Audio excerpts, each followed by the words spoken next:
नमस्कार साथियों की फैक्ट में आप सभी का स्वागत है। उम्मीद करता हूं कि आप सभी लोग बेहतर होंगे। सभी सनातनी और राष्ट्रवादी भाई बहनों से अपील रहेगी कि चैनल को सब्सक्राइब करिएगा, वीडियो को लाइक करिएगा और अधिक से अधिक लोगों तक शेयर कर दीजिएगा। खबर दो है। एक खबर है सुप्रीम कोर्ट का जो फैसला आया है दिल्ली की स्वास्थ्य व्यवस्था को लेकर के।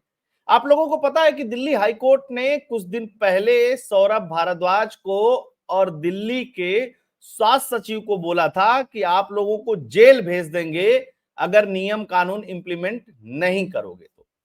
मामला यह था कि 2017 में एक व्यक्ति जाता है कोर्ट के अंदर और वो कहता है कि दिल्ली के अंदर 14,000 अवैध पैथोलॉजी लैब चल रही हैं और अवैध चल ही नहीं रही हैं। उनके पास किसी भी तरीके का इक्विपमेंट्स नहीं है, एक्सपीरियंस नहीं है, काम करने वाले सही लोग नहीं है, उनके पास शैक्षिक योग्यता नहीं है, अनुभव नहीं है। साथ के साथ ये लोग गलत रिपोर्ट भी प्रोड्यूस कर रहे हैं। अब जाहिर सी बात है कि ये सब सुनने के बाद कोर्ट तो पूछेगा ही सवाल। कोर्ट ने सवाल पूछा, लेकिन दिल्ली की सरकार जो कहती है, जिसका दावा है कि दुनिया में सबसे अच्छा वर्ल्ड क्लास स्वास्थ्य व्यवस्था जो है वो दिल्ली के अंदर है। वो बात अलग है कि अरविंद केजरीवाल इलाज कराने के लिए साउथ और पंजाब चले जाते हैं, राघव चड्ढा आंख का इलाज कराने के लिए लंदन चले जाते हैं। इनकी एक नेता है स्वाति मालीवाल, वो अपने सिस्टर के इलाज के लिए अमेरिका चली जाती हैं। ये सब होता है। वर्ल्ड क्लास व्यवस्था अगर हो तो ये लोग आउट ऑफ द कंट्री चले जाते हैं। खैर, क्या कहा दिल्ली हाई कोर्ट ने और किस तरीके से इनकी पूरी पोल पट्टी खोल दी है, उससे भी मजे की बात, मेन स्ट्रीम मीडिया खामोश है।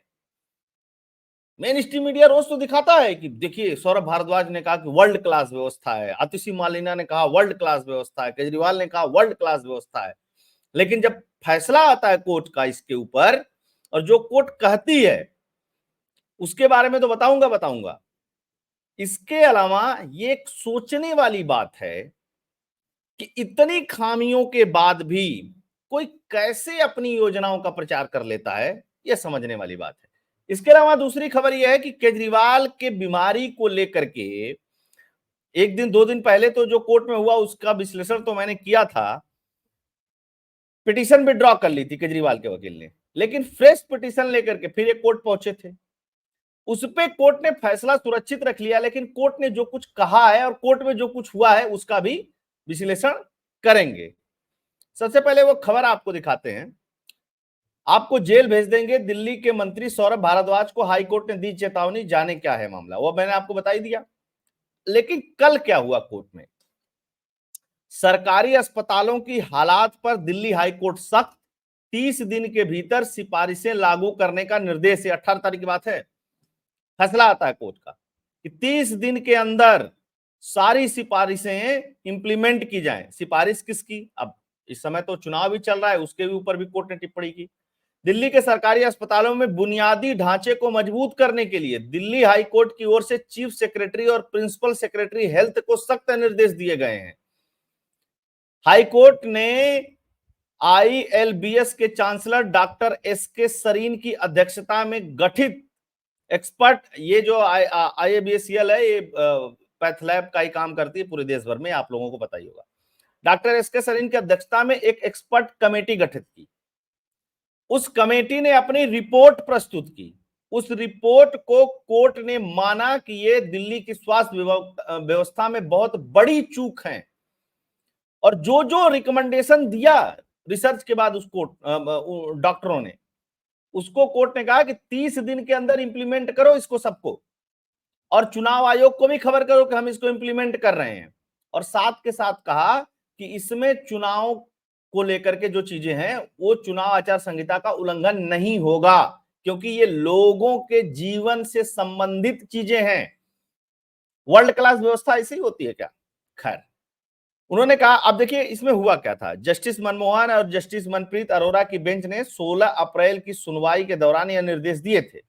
दरअसल दिल्ली हाई कोर्ट की ओर से राष्ट्रीय राजधानी क्षेत्र में सरकारी अस्पतालों के बुनियादी ढांचे की समस्या को दूर करने और उसको मजबूत करने की दिशा में 6 सदस्यीय एक्सपर्ट कमेटी का गठन किया गया था दिल्ली हाई कोर्ट की तरफ से। उसने रिकमेंडेशन दी है। Institute of liver and biliary sciences के चांसलर डॉक्टर एसके सरीन और उनके साथ और भी बहुत सारे लोग। कोर्ट ने साफ साफ कहा कि जो तुम लोगों की दिल्ली में लड़ाई चल रही है ना, कि कोई भी व्यवस्था हो तो तुम लोग एलजी के ऊपर डाल करके चले जाते हो, एलजी से पूछो कि क्या इस तरह की व्यवस्था, तो एलजी कहते हैं इससे हमारा मतलब ही नहीं है, इसको हटाओ। अधिकारियों को निर्देश दिया तुम लोग इंप्लीमेंट करो, इन लोगों को तो बाद में देखेंगे। अच्छा जी, ये व्यवस्था है वर्ल्ड क्लास, आप वर्ल्ड क्लास व्यवस्था में सब तो चलेगा ही चलेगा। कथित रूप से अवैध रूप से ब्लड एवं सैंपल जमा करने और झूठी मेडिकल रिपोर्ट जारी करने के लिए पैथोलॉजी लैब के खिलाफ कार्रवाई की मांग करने वाली जनहित याचिका पर केंद्र और दिल्ली सरकार को तलब किया था। इस जनहित याचिका में कई गंभीर आरोप भी लगाए गए थे। अब भाई दिल्ली की वर्ल्ड क्लास व्यवस्था जो है उस पर केंद्र क्या करेगा? केंद्र ने तो कभी क्लेम नहीं किया कि दिल्ली में जो व्यवस्था है वो वर्ल्ड क्लास है। और पिछली बार एक बात और कही थी, सोचिए दिल्ली में लैब्स को रेगुलेट करने के लिए नियम कानून 2021 में बनाया केजरीवाल सरकार ने, और वो नियम कानून भेजा ही नहीं पास होने के लिए, अपने पास रखे हुए उस फाइल को। इस पे जब कोर्ट ने जवाब पूछा तब इन्होंने क्या, सौरभ भारद्वाज के वकील ने क्या कहा था कि सर ये जो 14,000 अवैध लैब है इनको रेगुलर कर दीजिए। इस पे कोर्ट गुस्सा हो गया था, तभी कोर्ट ने कहा था जेल भेज दूंगा, मेरा काम नहीं है रेगुलर करना। तब जाकर के कोर्ट ने कहा कि अगर तुम कानून नहीं बना सकते हो, तुम्हारे पास कानून नहीं है, तो जो केंद्र का कानून है इस चीज को रेगुलराइज करने के लिए, उस कानून को इंप्लीमेंट क्यों नहीं करते हैं? तब सौरभ भारद्वाज के वकील ने कहा कि सर हम बहुत जल्दी इंप्लीमेंट करके आपको सूचित करेंगे, 4 हफ्ते में सूचना देनी थी। तो इन्होंने उसको आधा अधूरा इंप्लीमेंट किया है। उसके बाद तो चुनाव आचार संहिता ही लग गई है और केजरीवाल जेल में है, तो ड्रामा कहानी चली रहा है। खैर, फिर क्या हुआ? अवैध पैथोलॉजी लैब पर रोक लगाए दिल्ली सरकार, हाईकोर्ट का आदेश है। अब लगाएंगे कैसे यार रोक, जब इन्हीं की मिली भगत है तो? इसके अलावा क्या क्या कहा, क्या किस किस चीज की कमी है? चिकित्सा, सर्जिकल सामग्री, आपातकालीन ऑपरेशन थिएटर, ट्रामा सेंटर, ये सब सारी चीजों में कमी है। इसको लेकर के सिफारिश करी 5-6 लोगों की जो कमेटी बनी। समिति ने सिफारिश की कि तत्काल उपाय 30 दिन के भीतर, अल्पकालीन उपाय 31 से 90 दिन के भीतर, और मध्यवर्ती उपाय 91 से लेकर के 365 दिन के ऊपर, और दीर्घकालीन उपाय 2 साल के अंदर लागू किए जाएं। एक छोटी मोटी कमी नहीं है, कुछ तो 30 दिन के अंदर, कुछ 90 दिन के अंदर, कुछ 365 दिन के अंदर, कुछ 2 साल। मतलब इतनी खराब व्यवस्था है कि 2 साल तक की प्लानिंग बना करके सिफारिश, जो कमेटी है, जांच कमेटी है, वो सिफारिश करती है किससे? कोर्ट से। और कमेटी कौन बनाता है? कोर्ट बनाता है। तो ये जो मीडिया में चलता रहता है वर्ल्ड क्लास व्यवस्था, वो कहां है भाई? है? अच्छा, 24 तारीख को फिर 24 मई को फिर सुनवाई है इंप्लीमेंट करके। अब आते हैं केजरीवाल साहब पे। केजरीवाल साहब की एक मंत्री हैं आतिशी मार्लिना, वो प्रेस कॉन्फ्रेंस करती हैं मीडिया में और कहती हैं कि केजरीवाल जी का जो शुगर लेवल है वो 300 से ऊपर चला जा रहा है, बड़ी स्थिति खराब है, और इंसुलिन भी नहीं लेने दिया जा रहा है। तो जाहिर सी बात है तिहाड़ प्रशासन रोज चेक करता है। तिहाड़ प्रशासन ने कहा कि उनके पास 250 शुगर पेशेंट हैं जिनकी नियमित जांच होती है, ब्लड प्रेशर की भी और शुगर की भी, और उन्होंने रिपोर्ट प्रोड्यूस कर दी। और रिपोर्ट प्रोड्यूस किया तो उसमें 3 बार ऐसा हुआ है जब 200 से ऊपर, 300 से ऊपर नहीं, 200 से ऊपर, 202, 280 और 276 तक ब्लड शुगर गया है अरविंद केजरीवाल का। जब इसकी पड़ताल की गई कि ये क्यों गया, तो पता चला कि इसके एक दिन पहले फास्टिंग का है, मतलब सुबह सुबह जो लिया जाता है बिना खाली पेट, उसकी रिपोर्ट है। तो पता चला कि केजरीवाल साहब पूड़ी खा रहे थे, केला खा रहे थे, मिठाई खा रहे थे, और खुद ही इंसुलिन लेने से मना भी कर दिए थे। है ना? मतलब आप आरोप लगा रहे हो तो क्या लगता है कि और कहीं कोई डेटा नहीं होगा, कुछ मिलेगा नहीं, कोई चीजें होंगी नहीं। अब या तो आतिशी मार्लिना जानबूझ कर किस तरीके का आरोप लगा रही हैं, या आतिशी मार्लिना के पास कौन सा ऐसा प्रूफ था कि अरविंद केजरीवाल का जो शुगर लेवल है वो 300 से ऊपर चला गया। मिलने के लिए अरविंद केजरीवाल ने कोई लेटर भी नहीं लिखा है, अरविंद केजरीवाल खुद जांच भी नहीं करते हैं। जांच तो तिहाड़ प्रशासन ही करता है ना, और तिहाड़ प्रशासन जो है वो अरविंद केजरीवाल के अंडर में ही आता है। वो प्रशासन अपने मुख्यमंत्री के साथ ऐसा क्यों करेगा? समझिए, अभी तो टेक्निकली मुख्यमंत्री है ही अरविंद केजरीवाल। खैर, लेकिन क्या है कि इन लोगों का जो आरोप है वो चलता रहता है और मीडिया को रोज मसाला मिलता रहता है।